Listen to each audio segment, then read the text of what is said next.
This is a long and meandering story that came to a climax about 12 years ago. It's one of the most bizarre things that's happened to me and left me rattled and puzzled for a long time.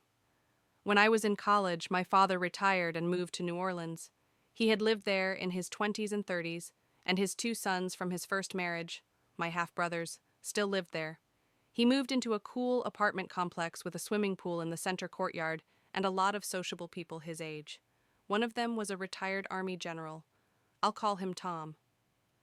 My dad and Tom were the same age, and both Korean War veterans. My dad had been in the Marines for 4 years during the latter part of the war, while Tom had stayed in and risen through the ranks. Tom had been to Ranger School and the Special Forces pipeline and was a country expert for Korea.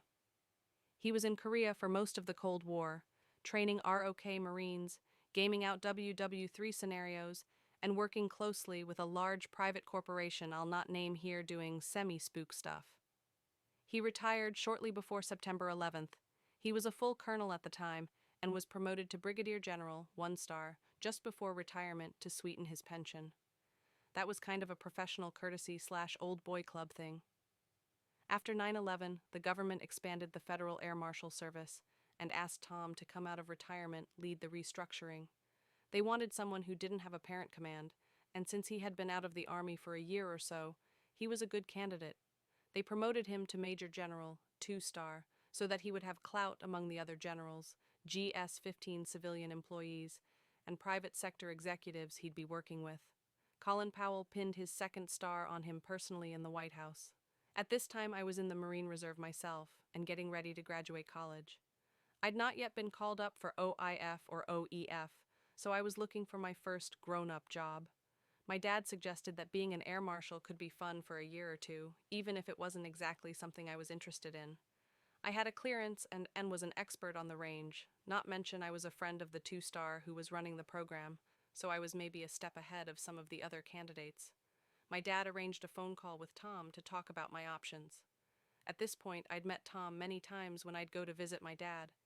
He was one of the kindest men I've known. We'd sit around the pool and I would pick his brain endlessly about his military experience and the spooky adventures he was at liberty to talk about. As a young enlisted Marine, it's hard to describe the feeling of being close with a 2 star general. I had seen a general maybe 3 times at that point.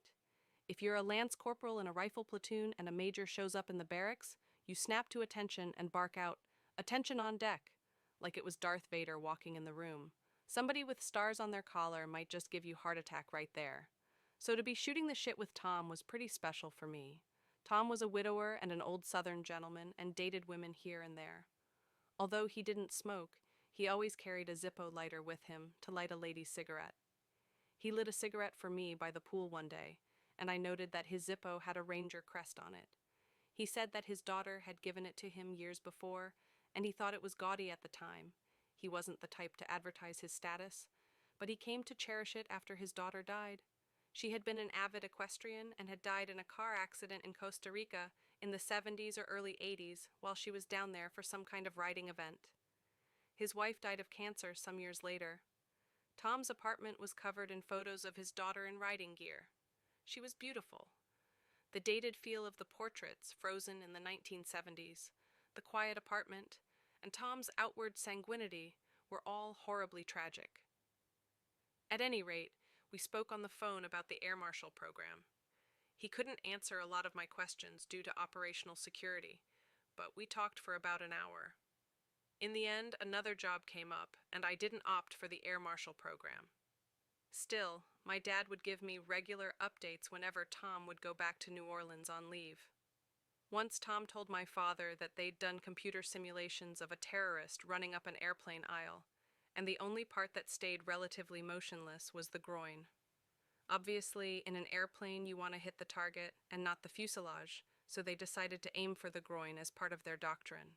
My dad was a physician and told Tom that there would be a tremendous amount of bleeding, and that would be a problem if they wanted to take anyone alive.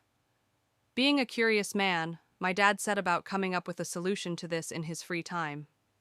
He sketched out a sort of jock strap with a hemostatic agent where the cup would be, and gave it to Tom. Tom came back to him some months later and said that a prominent pharmaceutical company was making a prototype. My dad didn't want money or credit. He was just happy to have been involved in solving a small problem for his country.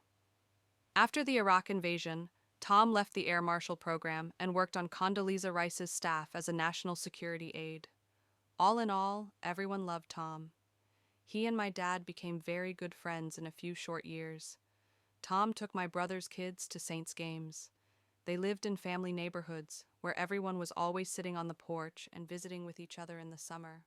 Tom would swing by some evenings, and my niece and nephew and all the neighborhood kids would come running, yelling, "Mr. Tom!" as they do in the South. I was mobilized in 2004, and my father died shortly before I deployed to Iraq. I went to New Orleans on emergency leave, and my brothers, their wives, my sister, my girlfriend, and I drove to Grand Isle, Louisiana, to scatter his ashes in the Gulf. Tom wore his full dress uniform. After the ashes were in the water, Tom removed his white gloves and threw them in as well. I'd not known this tradition before, but I was touched by it. He choked back tears and had a lump in his voice. Later, he took my sister and me to an expensive dinner at one of the finest restaurants in New Orleans and told us he was always there for us, anything we needed, any time. I fell out of touch with Tom after deploying and coming home. When Katrina hit, I called my sister-in-law Maggie to see if everyone was okay. I asked about Tom, and she said, "Oh my God, you didn't hear about Mr. Tom?" I tensed up and said no. What happened? What she said settled over me slowly, like slime. Maggie's neighborhood was underwater, and she, my brother, and her kids went to a friend's house on high ground. There were a dozen others there in the same situation. One of them was Tom's older sister, who would have been in her 80s. She and Maggie knew each other by name and reputation, but had not met until then. Maggie introduced herself and asked after Tom. His sister was worried, as she'd not heard from him since the storm. Maggie said, "Well, I wouldn't worry. I bet the government has a list of VIPs to check on, and Mr. Tom is surely on it." Tom's sister said, "Maggie, I don't know what Tom has told you, but not a general, not a ranger, no air marshal program, no Condoleezza Rice, no Colin Powell, no bleeding out through the groin problem for my dad to waste his time solving, no nothing." Tom was in fact a penny ante lawyer. What was true was that Tom's sister's deceased husband was a Korea vet, a ranger, a high ranker, and a spook. Tom grew up admiring everything about his brother-in-law. At some point, Tom's dreary, real-life lawyer job faded from his reality, and his fantasies replaced them. The truly sick and disturbing thing was that his daughter and ex-wife were very much alive. They'd just written him off when his detachment became too much, so he killed them off in his narrative. Still, his daughter had the heart to take him in after Katrina destroyed the apartment building, we found out later. My girlfriend watched my face collapse as I talked to Maggie, and she was equally devastated when I told her after I got off the phone. I had so many questions. What if I had followed up on the air marshal thing and said, "Hey, Mr. Tom sent me"? Then some of the particulars hit me. He said he was only promoted to the general ranks after retirement, so he would have had an answer as to why he wasn't listed in the Army website's general officer biographies. He probably had an answer to the air marshal thing too. It's like writing a screenplay, coming up with plausible explanations for kinks in the story or character development. Maggie ran into him a couple months after Katrina. He was all smiles, and Maggie said, "Stop. Your sister told me everything." He just laughed and said, "Oh, that old bat's crazy." That was the last any of us ever heard of him. I've Googled him but not found anything. I'm just glad my father passed away not knowing the truth. He would have been bereft and possibly would have beat the shit out of him. I'm saddened by my dead father having been played like a fool in his last years, but I'm also sad for Tom. The gloves in the water and all that were bullshit, but his tears weren't, nor his graciousness at dinner with my sister and me.